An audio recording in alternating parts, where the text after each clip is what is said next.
Olá, é um privilégio estar novamente com você e celebrando o Dia do Trabalhador, eu quero trazer uma reflexão num contexto bíblico do que é o trabalho e de como o trabalho pode sim ser uma fonte de bênção na vida das pessoas. Muito é dito de maneira equivocada que o trabalho é um fardo, é um castigo por causa do pecado de Adão, mas tudo isso é equivocado. Tanto é que Adão, no Jardim do Éden, ele trabalhava. Ele cuidava do jardim, ele vigiava o jardim, ou seja, ele tinha suas responsabilidades. A questão da queda do homem que veio posteriormente em nada tem a ver com o trabalho. Se olharmos para as Escrituras, veremos que Deus, inclusive, ele trabalha. É dito em Isaías 64, versículo 4, que desde a antiguidade não se ouviu, nem com ouvidos se percebeu, nem com os olhos se viu, Deus além de ti, que trabalha para aquele que nele espera. Ou seja, Deus ele é um trabalhador. De Gênesis a Apocalipse, vemos Deus trabalhando em favor daqueles que nele esperam. Tanto é que vemos no Gênesis, no Bereshit, na criação de todas as coisas, Deus criando, Deus trabalhando por 6 dias e no 7º, então sim, descansando de toda a sua obra. Portanto, o trabalho não é algo menor, não é algo consequência de um erro, mas sim é algo nobre, algo valoroso, que nós devemos de fato ter em nossas vidas. Deus ele diz em Provérbios, através de Salomão, que devemos olhar para a formiga, aquele que é preguiçoso, e seguir o seu exemplo. Porque a todo tempo ela busca ganhar o seu pão, ganhar o seu sustento. Da mesma maneira, nós devemos sempre buscar o pão de cada dia, o qual é dádiva de Deus, sim, é verdade. Mas devemos fazer por merecê-lo a cada manhã, buscando fazer o nosso melhor, fazendo a nossa parte.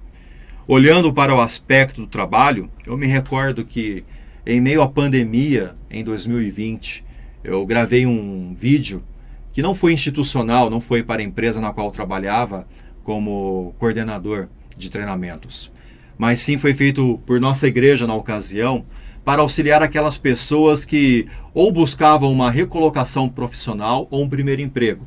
Falamos também naquela oportunidade um pouco sobre o trabalho e fomos além. Falamos da confecção de um currículo, de como se portar numa entrevista profissional, enfim, trouxemos dicas do meio corporativo com embasamento bíblico para auxiliar as pessoas no seu dia a dia em meio a um momento tão difícil como era aquele da pandemia.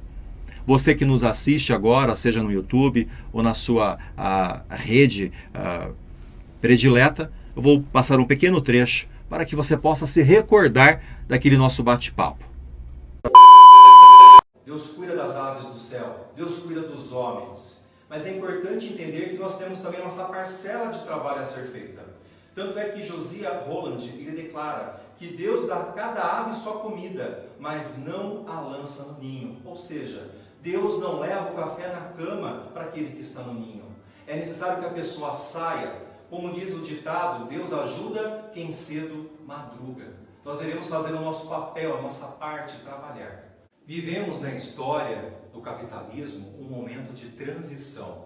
Estamos saindo do Fordismo para o pós-Fordismo.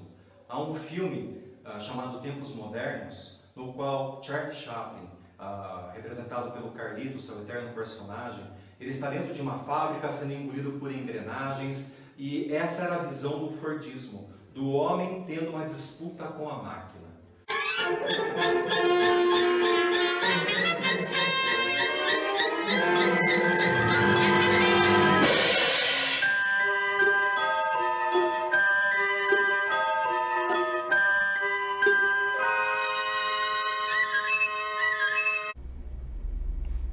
Como vocês viram, naquela ocasião, eu ainda utilizava barba, tinha outro visual, mas o que eu disse, então, condiz com aquilo que de fato acredito nesse momento. De que o trabalho, sim, é algo precioso. De que Deus, ele nos dá o maior exemplo de como podemos e devemos fazer o nosso melhor, servindo uns aos outros, através do nosso trabalho, de nossas competências, de nosso talento, dos dons que Ele mesmo deu a cada um de nós. Olhando para o aspecto trabalho, um personagem ele vem à minha memória, Isaac. Um homem que por várias vezes ele foi resiliente, ele cavou poços, apesar das dificuldades que ele enfrentou no seu percurso. E é por isso que eu quero ler juntamente com você o livro de Gênesis, capítulo 26, a partir do versículo 1. É dito no versículo 1 que uma fome terrível atingiu a região, como havia acontecido antes no tempo de Abraão. Por isso, Isaque se mudou para Gerar, onde vivia Abimeleque, rei dos filisteus. O Senhor apareceu a Isaque e disse: não desça ao Egito, faça o que eu mandar. Habite aqui como estrangeiro, e eu estarei com você e o abençoarei. Com isso, confirmo que darei todas estas terras a você e a seus descendentes, conforme prometi solenemente a Abraão, seu pai. Farei que seus descendentes sejam tão numerosos quanto as estrelas do céu, e darei a eles todas estas terras. Por meio de sua descendência, todas as nações da terra serão abençoadas. Farei isso porque Abraão me deu ouvidos e obedeceu ao que lhe ordenei, meus mandamentos, decretos e instruções. Portanto, Isaque ficou em Gerar. O texto ele prossegue, nós o veremos aqui pausadamente, mas o que eu quero destacar no versículo 1 é que havia uma fome terrível naquela região, tal como havia acontecido anteriormente nos tempos de Abraão, pai de Isaque. Entenda uma coisa: coisas ruins acontecem com pessoas boas. Por mais que você seja alguém de bem, um bom cidadão, uma pessoa religiosa, um bom vizinho, por mais virtudes que você possua, os problemas baterão à porta de sua casa, à porta de sua família, à porta de seu coração. Não foi diferente com Isaque e com todos que moravam naquela região. Todos igualmente foram assolados por uma fome terrível. E eu não sei quanto a você, mas eu imagino que poucas coisas sejam piores do que ter fome.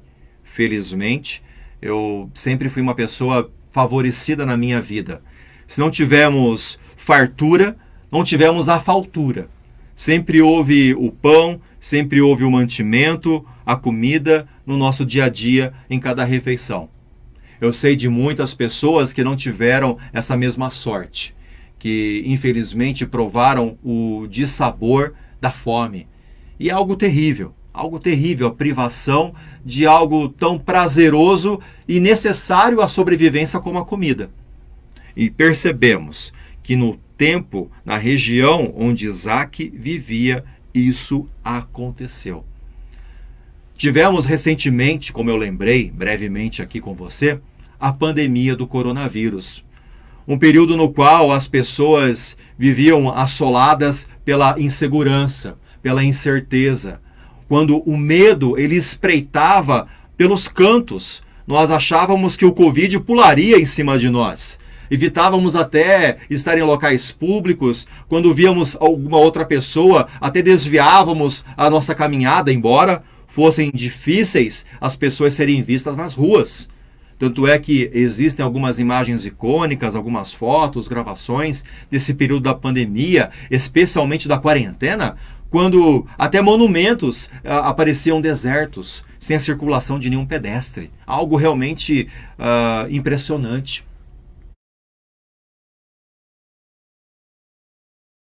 Esse foi o panorama recente que nós atravessamos. E ainda hoje nós temos outros desafios, porque algumas tragédias, algumas situações graves, elas aparecem nos noticiários, são divulgadas em letras grandes, em manchetes, nos jornais. Mas outras situações tão trágicas quanto aquelas acontecem somente com um indivíduo. são conhecidas somente por uma pessoa e compartilhadas com Deus. Talvez seja o seu caso. Talvez você atravesse um deserto como Isaac atravessou. Talvez você prove um momento no que falte algo necessário à sua sobrevivência, algo que roube a sua felicidade. Mas tenha uma certeza: Deus jamais estará indiferente àquilo que acontece conosco, porque Ele mesmo se autoproclama, se identifica como Pai.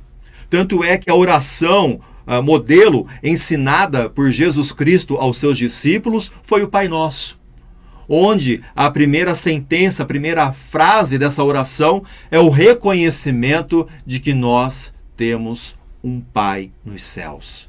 Isso é maravilhoso, porque infelizmente muitos provaram cedo a orfandade, ou até não tiveram o conhecimento do seu pai biológico.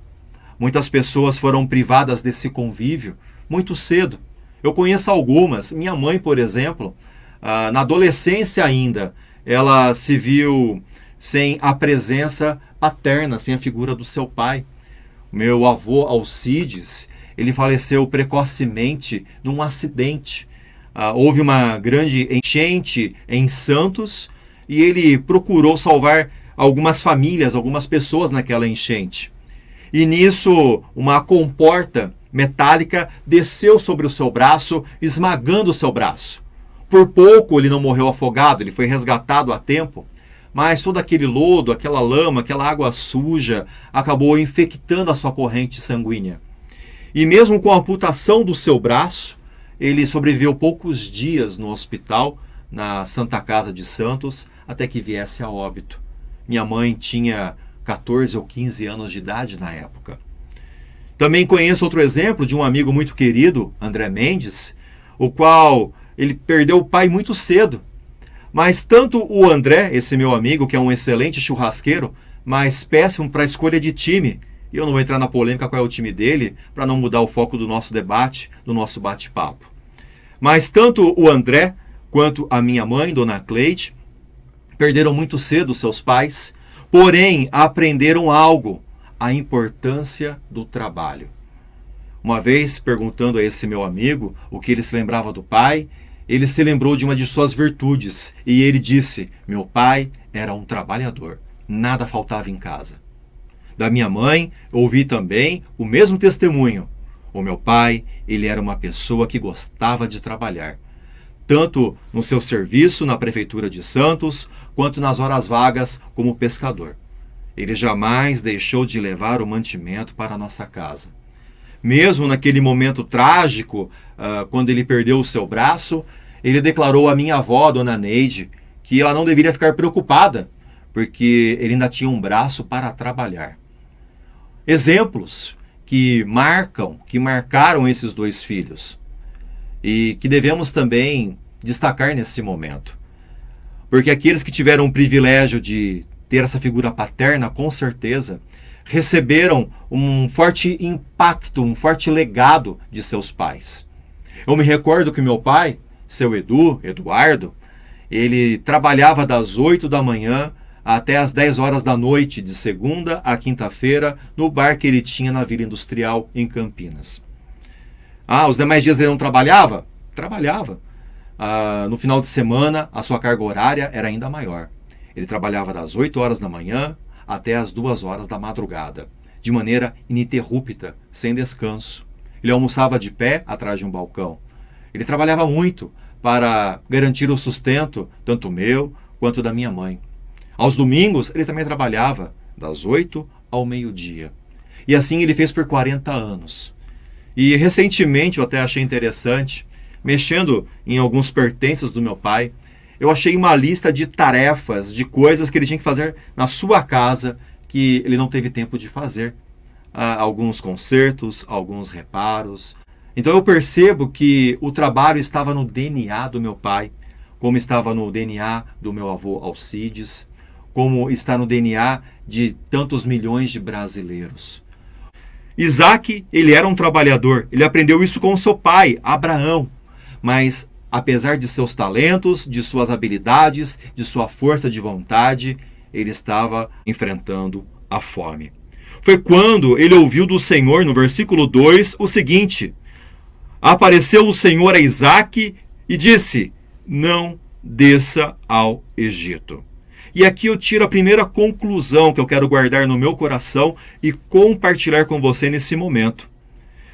Um alerta divino para que não voltemos ao nosso passado, porque o Egito ele é reconhecido como um passado que devemos descartar, que devemos deixar para trás. É assim na palavra de Deus. Tanto é que o próprio Abraão, ele peregrinou pelo Egito no passado. Tantos outros homens e mulheres de Deus também tiveram a sua passagem pelo Egito. E Deus ele é categórico quando ele declara que não devemos, no caso Isaque e todos nós também, descer ao Egito. O que é o Egito? Aquelas velhas práticas. Aquilo que antes fazíamos com normalidade, mas hoje, com discernimento, percebemos que não eram as melhores escolhas. Nem tudo que ficou para trás no Egito era ruim.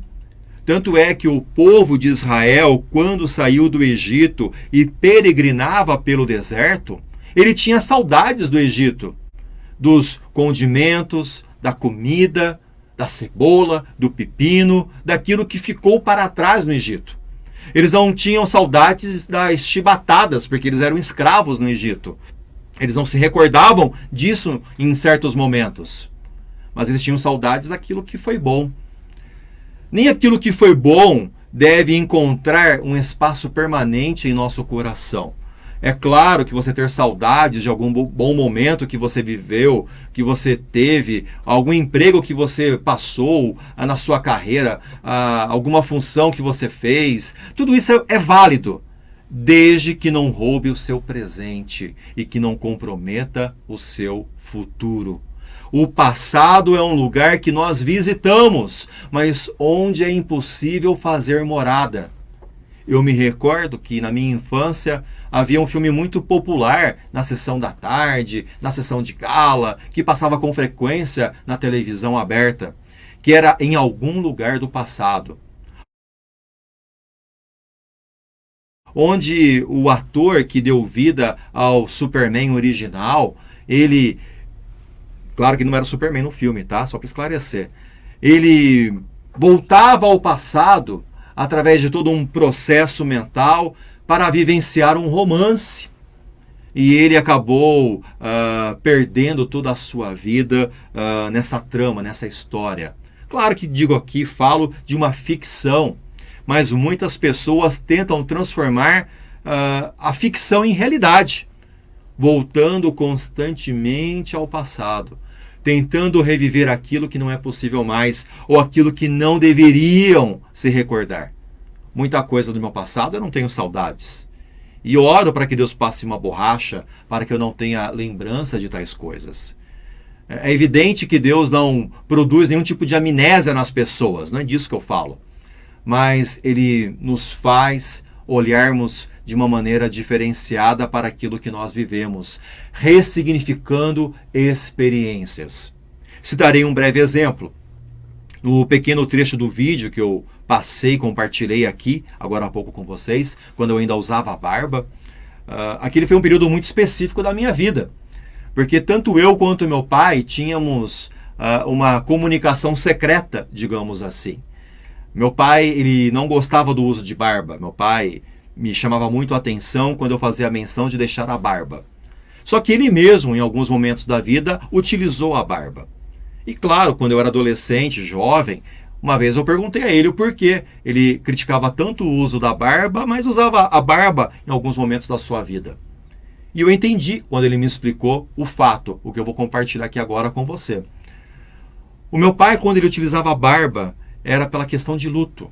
Quando havia despedida de algum ente querido, ou no período da quaresma, ele era católico, e ele preservava muito essa tradição que ele trouxe consigo lá de Portugal. Então ele deixava a barba crescer em momentos específicos da sua vida, mas logo retirava quando passava aquele período. Quando ele também teve que se despedir por causa da separação do seu primeiro casamento, de minhas irmãs ainda pequenas, ele também deixou a barba pelo mesmo motivo, pela perda sentida, sofrida. Eu deixei a minha barba de 2017 até 2022, até o ano passado, ou finalzinho de 2021, não me recordo exatamente. Pelo mesmo motivo, por luto. Quando meu pai ele faleceu em 2017, eu não usava barba, mas logo depois comecei a utilizá-la. Foi uma maneira de externar o sentimento que eu tinha então. Isso não quer dizer que amanhã só usar barba é por causa de alguma perda pessoal. Não. Será pelo fim estético, tenha certeza. Porque esse código já não tem mais o porquê, né, de existir, não há mais relevância nele, eu entendo. Primeiro porque a pessoa com quem eu compartilhava esse código já não está mais aqui, está com Deus, que era meu pai. Tanto é que quando eu ou ele, né, deixávamos alguma penugem no rosto, sem palavras, entendíamos o que um queria dizer ao outro. E também porque se havia algum código secreto, ele já foi compartilhado e cifrado com você e não há mais segredo algum. Então, se eu aparecer com barba, não estranhe, tá? Estou bem, é apenas por uma questão estética. Fechada essa janela, eu quero voltar aqui o texto. E nós vemos que Isaac ele fez algo muito bom, porque o versículo 6 declara que Isaac ficou em Gerar, ou seja, ele não partiu para a terra do Egito. Ele obedeceu à voz de Deus. Não basta você ouvir a voz de Deus. Não basta você ler a Bíblia. Você pode ler a Bíblia de Gênesis até Apocalipse, de capa a capa. Se você não der crédito, se você não crer que ela de fato é a palavra de Deus e praticá-la. Muitas pessoas são ouvintes esquecidos. Ouvem aquilo que a Bíblia ensina, até acham positivo, legal, mas logo esquecem daquilo que foi dito e vivem suas vidas da maneira que mais lhes agrada, não se perguntando do que de fato agrada a Deus. Esse é um exercício diário que nós devemos fazer. Eu falava aqui sobre o legado que um pai deixa a um filho. Eu aprendi a gostar de trabalhar com o meu pai. Meu pai foi meu primeiro patrão. Aos 14 anos de idade eu comecei a trabalhar com carteira registrada, mas antes disso eu já trabalhava com o meu pai. E aqui não estou enaltecendo o trabalho infantil, em hipótese alguma. Mas eu acho válido sim que um pai ensine o seu filho a ter gosto pelo trabalho. Porque quando houver a transição para que ele ingresse no mercado de trabalho, não será tão traumático. O que nós percebemos hoje é que há uma superproteção dos pais, tentando privar os seus filhos desse mundo que é um lugar inóspito, hostil, é verdade. Ele é tudo isso. Mas nós devemos preparar os nossos filhos para que eles possam encarar o mundo de frente e não agarrado à saia de sua mãe ou escondido atrás de seu pai. Devemos permitir que eles tenham as experiências que são difíceis também, para que eles possam progredir por si mesmos, sozinhos, quando nós formos apenas uma lembrança em suas vidas. Porque a ordem natural das coisas é que os pais acabem partindo antes de seus filhos. E ainda bem que é assim. Porque eu sou pai e eu imagino como deve ser terrível um pai se despedir prematuramente de seu filho. É algo que com certeza eu não desejo a ninguém. Olhando para essa questão do legado, eu percebo que eu aprendi de fato a gostar do trabalho com meu pai. Tanto é que ontem eu trabalhei no meu emprego, na empresa onde eu tenho um vínculo secular. E detalhe, a minha jornada é de 12 horas por dia, ou seja, ontem eu acordei às 3h30, às 4 horas da manhã já estava indo para a empresa onde eu trabalho. Eu gosto de fazer essa caminhada a pé até o serviço. Você deve pensar, mas então é pertinho da sua casa? Não, fica em Valinhos. E eu atualmente resido na Vila Industrial. Então, por dia de trabalho indo e voltando são 21 quilômetros. Mas espera um pouquinho, você gosta de sofrer então? Não, eu tenho uma propensão a ser gordinho. Desde a minha adolescência, Eu sempre gostei e gosto muito de comer, especialmente aquilo que a minha mãe, Dona Cleide, prepara. Então, para compensar tal coisa, eu tenho que ter atividade física. E eu almejo, antes de chegar aos 50 anos, poder fazer bem uma maratona, pelo menos, percorrer os 42 quilômetros de uma maratona. Então eu me preparo para tal coisa, caminhando e correndo. Claro que eu vou para o serviço e volto caminhando, esses 21 quilômetros que eu faço dia sim, dia não. Amanhã eu farei a mesma coisa. Estarei acordando às 3h30, às 4h indo para o serviço. Eu entro às 6 horas da manhã, trabalho até às 6 da tarde e chego na minha casa depois umas 8, 8h30 da noite. Ou seja, eu sou uma pessoa que gosta, que aprecia o trabalho. Hoje, meu dia de folga, também estou trabalhando, mas trabalhando para o meu verdadeiro chefe. Sim, para Deus. Porque tudo aquilo que eu faço, seja aqui, seja fora da empresa onde eu trabalho, seja na minha casa, em qualquer endereço, em qualquer CEP, eu faço para Deus. Inclusive aquilo que eu faço aos homens, ao meu patrão, aos colaboradores que comigo estão no dia a dia, eu faço como se eu fizesse para Deus. E eu acredito que aqui esteja um segredo, uma chave, para que possamos de fato olhar com maneira diferenciada para o trabalho. Não como um instrumento de tortura, não como um fardo a ser carregado, mas como algo benéfico. Porque pior do que uma jornada de trabalho extenuante é você estar desocupado na sua casa. Eu vivenciei isso durante a pandemia. Quando eu saí da empresa onde eu trabalhava e por motivos de saúde, por ter adoecido, por ter tido embolia pulmonar, eu não podia me recolocar no mercado de trabalho. Era muito duro ver os recursos acabando e você não poder resolver aquele dilema, aquele problema, tendo que ter paciência e esperar. Quando eu fui liberado pelo médico a retornar ao mercado de trabalho, não foi algo instantâneo. Eu mandar o primeiro currículo ou ingressar no primeiro processo seletivo e ser aprovado. Não. Foram meses de envios de currículos, de entrevistas, até que eu tivesse uma primeira oportunidade no IBGE, onde trabalhei alguns meses no ano passado, saí e logo na sequência ingressei na empresa onde hoje estou, em menos de um mês. As coisas demandam muitas vezes paciência. E para Isaac permanecer onde estava, foi necessário ele ter não apenas paciência, mas também fé em Deus. O problema não foi resolvido do dia para a noite, simplesmente porque ele obedeceu à voz de Deus. Não. Foi necessário que ele aprendesse a esperar e confiar no Senhor. Só que em meio a esse processo, nós vemos aqui um pouco mais adiante, no versículo 9, que aconteceu um evento bem específico na vida de Isaac. É dito no versículo 9 que no mesmo instante, Abimeleque mandou chamar Isaac e exclamou: "É evidente que ela é sua mulher, porque você disse que era sua irmã. Porque tive medo que alguém me matasse por causa dela", respondeu Isaac. Isaac era casado com Rebeca. E quando ele estava em Gerar, uma terra onde ele era estrangeiro, juntamente com a sua mulher, ele temeu que por causa da beleza de sua esposa, ele fosse morto por algum outro pretendente que quisesse tomá-la para si. Então ele mentiu. Não porque ele fosse um mentiroso contumaz, mas porque ele teve medo.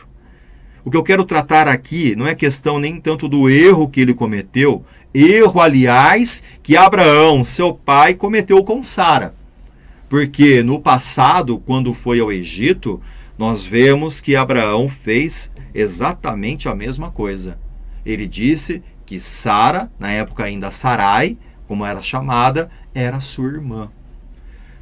Não era 100% mentira. E também não era 100% verdade, o que faz disso uma total mentira. Porque ela era meia-irmã de Abraão, mas era sua esposa. Então nós vemos que ele copiou um exemplo negativo do seu pai. Se ele teve um legado positivo, também teve algo que não era o ideal, que ele aprendeu com seu pai e replicou na sua vida. E isso nos mostra que essa transferência de legado, ela deve ser muito cuidadosa. Não é tudo que os nossos pais nos passam que devemos assumir integralmente a nossa vida sem nenhum tipo de análise. O meu pai, ele tinha algumas máximas, algumas frases que ele repetia, que depois eu vi que não eram corretas. O meu pai achava que orgulho era virtude. E com o tempo eu entendi que orgulho é pecado. A humildade, sim, é uma virtude. E aqui eu não estou criticando o meu pai, era a concepção que ele tinha, foi o que ele desenvolveu naquela época da sua vida, que ele mesmo reconsiderou depois, com o aprendizado, com a sua vivência.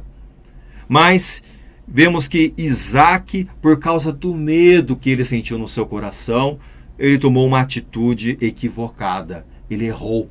Essa é a verdade. O que o medo é capaz de fazer conosco? Nos levar a medidas desesperadas, tal como essa.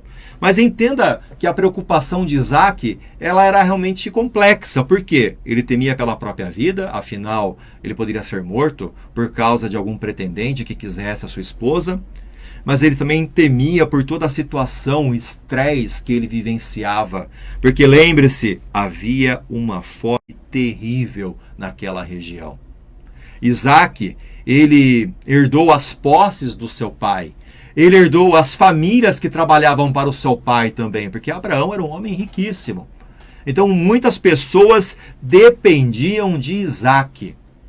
E isso me faz lembrar de vários empresários que recentemente na pandemia perdiam o seu sono, não somente com medo do que aconteceria com eles, mas também com medo do que poderia vir a acontecer com as famílias de seus funcionários, se a empresa na qual ele trabalhava fechasse as portas. Então, muitas pessoas têm vários temores borbulhando no seu coração. Porém, a Bíblia nos ensina e nos garante que o amor, ele lança fora o medo. Lembrando que Deus é amor. Não é possível existir num recinto ao mesmo tempo luz e treva. Ou há uma coisa ou há outra. Quando a luz aparece, as trevas se dissipam, porque as trevas nada mais são do que a ausência de luz. Muitos corações se encontram em trevas, se encontram abatidos pelos medos por causa disso, porque falta a presença da luz, falta a presença do amor de Deus. Nesse momento, Isaac ainda era, entre aspas, neto de Deus. Por que isso? Porque Deus sempre se identificou como sendo o Deus de Abraão, seu pai. Ainda não era o Deus de Isaac. Não porque Deus não quisesse ser, mas porque Isaac era permeado de dúvidas no seu coração. Mas ele já dava passos para que, de fato, através da obediência, ele e Deus tivessem uma estreita comunhão. Tanto é que mais à frente, nesse mesmo capítulo 26, no versículo 11, nós vemos que Isaac se mudou para Berseba, onde o Senhor lhe apareceu e lhe fez promessas. Então, naquele momento, Isaac, ele deixou de ser um neto ou um enteado de Deus e passou a ser filho de Deus. E daí em diante, nós vemos no relato o Deus de Abraão, o Deus de Isaac e depois também Deus de Jacó, filho de Isaac. Deus, ele tem que ser alguém íntimo de você, alguém que tenha de fato comunhão, acesso ao seu coração. Não apenas uma entidade que você tem de uma maneira vaga, opaca na sua mente e que você busca quando precisa. Deus, ele é real. Tão real quanto a voz que você ouve agora nesse momento. Deus, ele está presente. Eu posso não estar presente onde você está agora, aí nesse momento. Mas Deus, ele está. Porque Deus, ele é onipresente. Ele está em todos os lugares ao mesmo tempo. Não há lugar onde Deus não possa estar. E se há um lugar que Deus de fato quer estar, é no meu e no seu coração. Deus desejava estar no coração de Isaac. mesmo sendo um coração ainda imperfeito. Porque Deus tem um plano para cada um de nós, que é nos levar à perfeição, à santidade de Deus. Quando ela habita a nossa vida, quando o Espírito Santo, que o nome dele já fala que ele é santo, ele faz morada em nosso coração, nós somos, de alguma maneira sobrenatural, transformados, renovados. Nós somos feitos novas pessoas, novos homens e novas mulheres. O pecado que antes tinha domínio sobre nós, ele perde a sua força. E os pecados, um a um, deixam de existir em nossa vida, porque nos agrada mais fazer a vontade de Deus do que a nossa vontade. Nos preocupamos mais com a opinião de Deus do que com a opinião de outras pessoas. E isso é feito somente através da presença do Espírito Santo de Deus. Não é a religião que faz isso. Não é a igreja que faz isso. Não. Quem faz isso é Deus. E é o que Ele quer fazer em nossas vidas. Prosseguindo no texto, ainda no capítulo 26, vemos no versículo 12 que naquele ano, quando Isaque plantou lavouras, colheu 100 vezes mais cereais do que havia semeado, pois o Senhor o abençoou. Lembre-se disso. Era um tempo de fome terrível. Mas mesmo no tempo da fome, naquele mesmo ano, Isaque foi abençoado por Deus, porque ele arregaçou as mangas e foi trabalhar. Dobrar os joelhos é importante, mas devemos fazer a nossa parte também, arregaçar as mangas. E foi o que Isaque fez. Ele semeou, né? O tempo não era oportuno, o tempo era ruim. Os homens que conviviam com ele também não eram bons, eram maus. Porém, Deus continuava e continua ainda hoje sendo bom. Tanto é que Isaque ele aproveitou, lançou a sua semeadura e ele teve o fruto do seu trabalho. E diz o versículo 13 que Isaque prosperou e se tornou rico e influente. Adquiriu tantos rebanhos de ovelhas e bois e tantos servos que os filisteus o invejaram. Por isso, os filisteus fecharam com terra todos os poços de Isaque, que tinham sido cavados pelos servos de seu pai Abraão. Entenda uma coisa.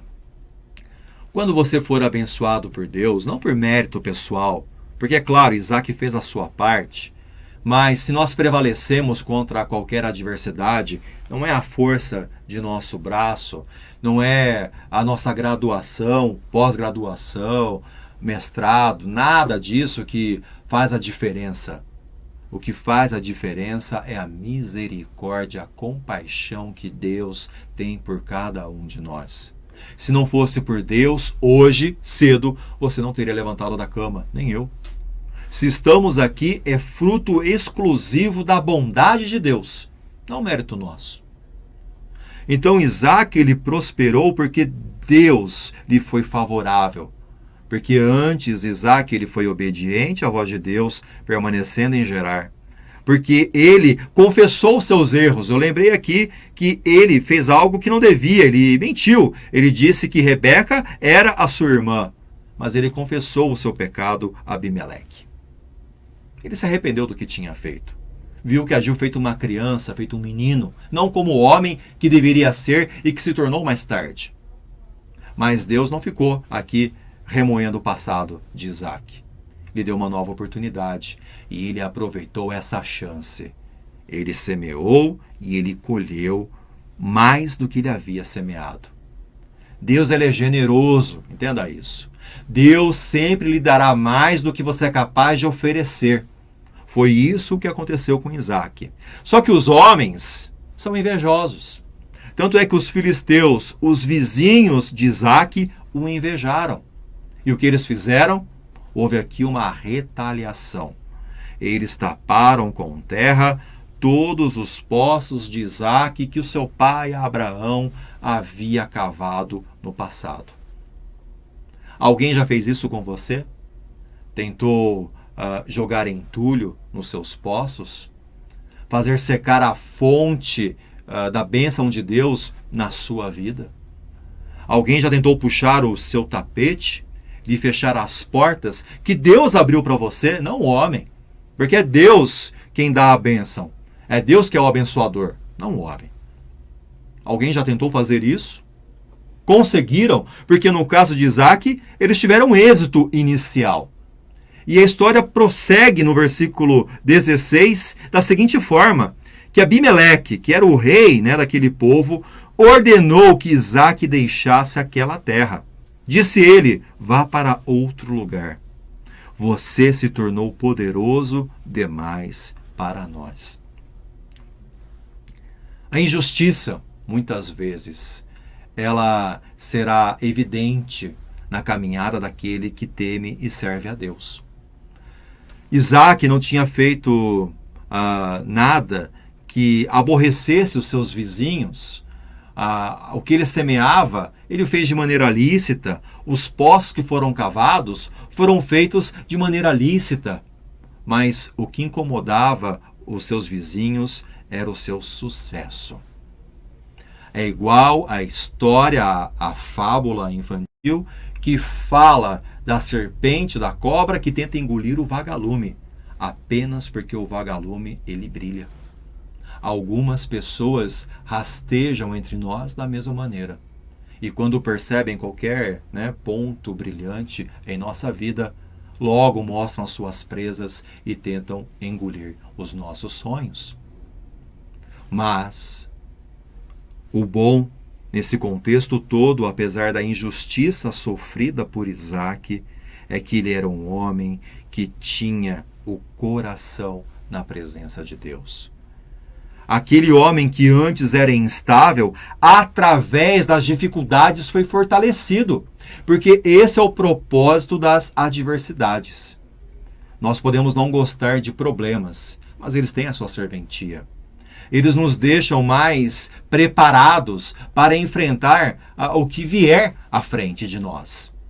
Não foi diferente com Isaac. Primeiro foi a fome.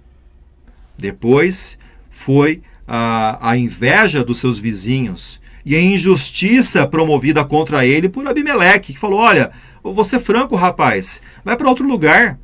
Você se tornou poderoso demais. A sua presença incomoda. Então nós percebemos que ele poderia se ressentir disso, mas não.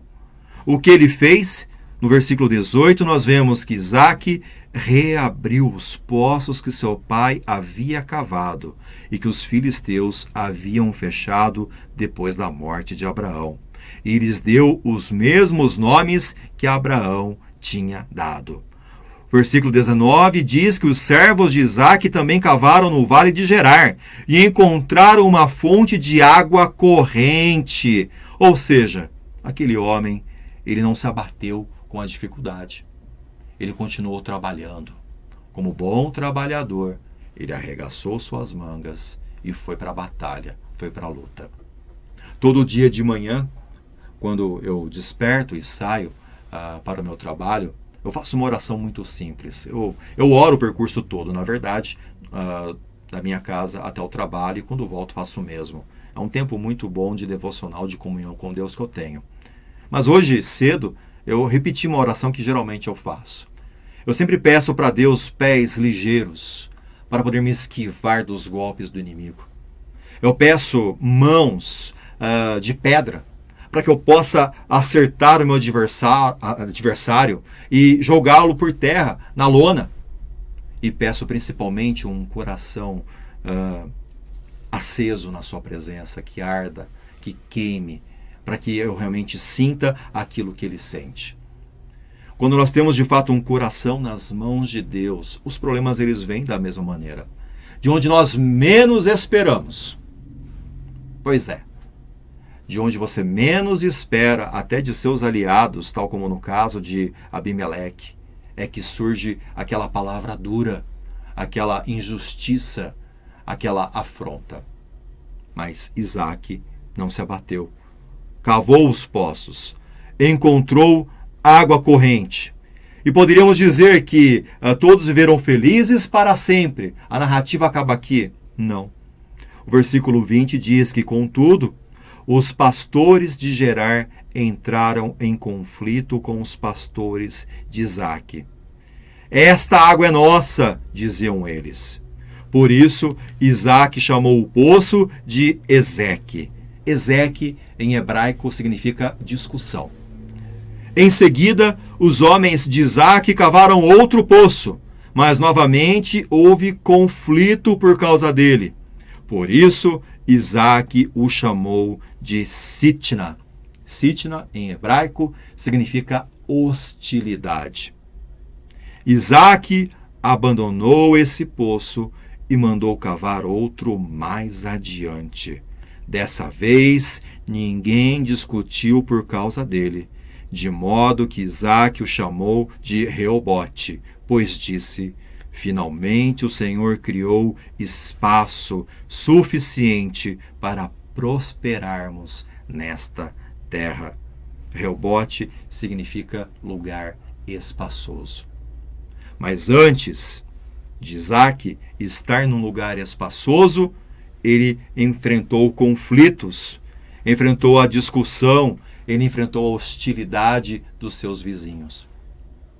Entenda, a vida é feita de ciclos e muitos deles se repetem. No mundo, é dito, nós teremos aflições. Mas isto não deve deixá-lo aflito, pelo contrário.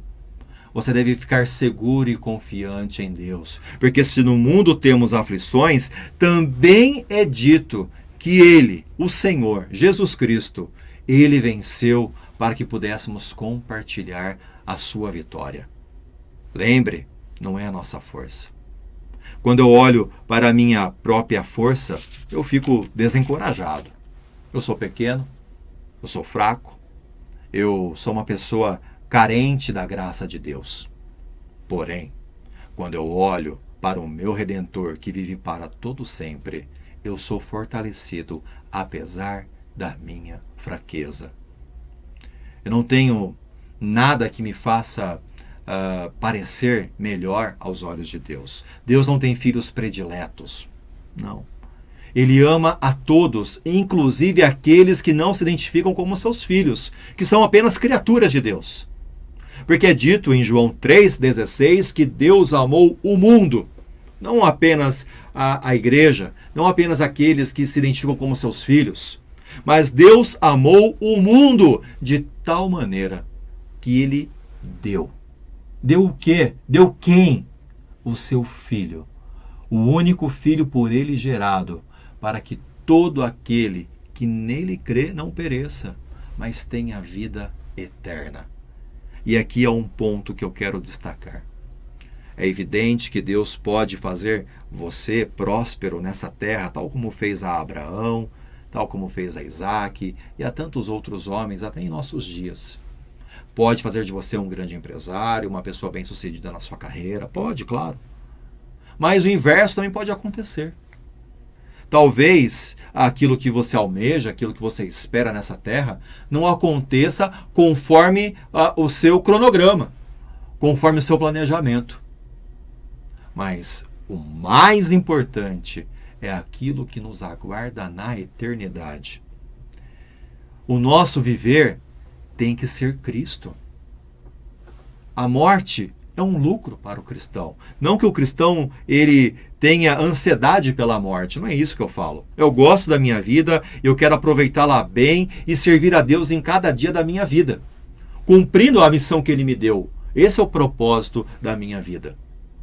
Mas eu entendo que a maior e melhor recompensa que eu terei jamais será nessa terra, onde as coisas enferrujam e apodrecem, mas sim será na eternidade. Onde está a sua ambição?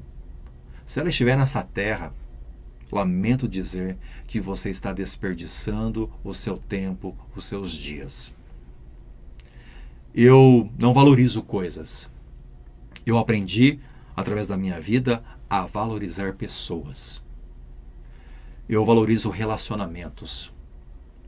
Bens, coisas, objetos, têm a sua importância, sim, é verdade. Eu não sou uma pessoa hipócrita. Mas tudo é tão pequeno. Quer ver um exemplo? Quando você perde um ente querido, as coisas continuam lá. Mas que valor, que significado aquilo tem? Você não consegue usufruir daquilo que ficou. Porque o que realmente tinha valor não está mais presente. Pessoas têm mais valor do que coisas. E é isso que devemos valorizar, tal como Deus fez e faz conosco ainda hoje. Por isso que Ele se entregou numa cruz para morrer por mim e por você, para que todos nós fôssemos salvos. Não por sermos mais inteligentes, mais bonitos, por termos nascido no país certo, nada disso, nada. Deus, Ele morreu por toda a humanidade, Jesus Cristo se entregou, mas Jesus Cristo, Deus, continua vivo para todo sempre. Amém. E é por isso que a nossa esperança não morre. Muitas pessoas dependiam de Isaac. Ele chegou a ter medo em alguns momentos da sua vida, até que ele compreendeu que ele deveria depender de uma única pessoa, de Deus. Quando Isaac passou a depender totalmente de Deus, as coisas passaram a fazer sentido na sua vida. E portas que estavam fechadas, ou poços que estavam fechados, começaram a se abrir. A água corrente começou a fluir. E isso me lembra aquilo que é dito em Jeremias 2,13, de um erro que muitas vezes nós cometemos, nós, quando eu digo as pessoas em geral. Quero ler com você Jeremias 2,13 para mostrar a você um erro muito comum. Deus, ele declara o seguinte: pois meu povo cometeu duas maldades. Abandonaram a mim, a fonte de água viva, e cavaram para si cisternas, poços rachados, que não podem reter água. Então o que nós percebemos? As pessoas cometem geralmente dois erros. Viram as costas para Deus e colocam a sua confiança em poços que acabam se esvaziando, cisternas que acabam vazando, porque são rachadas. Quem deposita a sua confiança no mundo e não em Deus, acaba passando sede. Só que Jesus Cristo, ele declara em João 4, versículos 13 e 14, que ele é a fonte de água viva. E que aquele que bebe dessa água jamais voltará a ter sede, mas do seu interior fluirão rios de água viva. Você está no deserto sedento? Que você aprenda a confiar em Deus, por pior que pareça o cenário onde você está alojado nesse momento. Ore, trabalhe, não deixe de lançar a boa semente, mesmo que tudo pareça inoportuno, contrário, continue fazendo aquilo que é certo. Hoje, para muita gente, é bonito ser feio. Ou seja, as pessoas têm feito aquilo que é errado e querem que seja considerado certo. Querem aplaudir o erro. Não é assim que as coisas funcionam. Não é porque eu falo que essa caneca é vermelha que essa caneca vai ser vermelha. Não. Ela é uma caneca de cerâmica branca e ela tem aqui um impresso nela que deve ser magenta, né? Porque hoje em dia as cores têm nome chique. Antigamente era tudo primário, né, e secundário. Hoje em dia tem várias variações. Mas ela não é vermelha. Não é porque eu digo algo que é dessa maneira. Não é porque algumas pessoas dizem que a Bíblia ela tem que ser reescrita, que ela não tem valor, que ela não tem relevância, significado, que isso seja verdade. Não. A palavra de Deus, ela é eterna. Ela não precisa da minha ou da sua aprovação. Aquilo que Deus fala que odeia, ele odeia. E aquilo que Deus fala que ama, ele ama. E uma coisa, alguém que Deus ama é você. Deus ama toda a sua criação e é por isso que, como pai, ele quer oferecer o seu melhor. Isaac entendeu isso. Isaac deixou de ser um agregado e se tornou filho de Deus. O seu trabalho foi abençoado. E eu oro para que o mesmo aconteça na sua vida. Que o seu trabalho, o seu suor, o seu esforço sejam recompensados. Mas para tal, que você não cave cisternas rachadas no deserto, mas que você realmente cave na fonte de água viva, que você busque essas águas que purificam, que matam a sede, que limpam toda a imundície, toda a sujeira do nosso coração e que nos devolvem bom ânimo, nos devolvem a vida. Que Deus o abençoe, que Deus o guarde em todo o tempo. É o que eu peço, em nome de Jesus Cristo. Amém.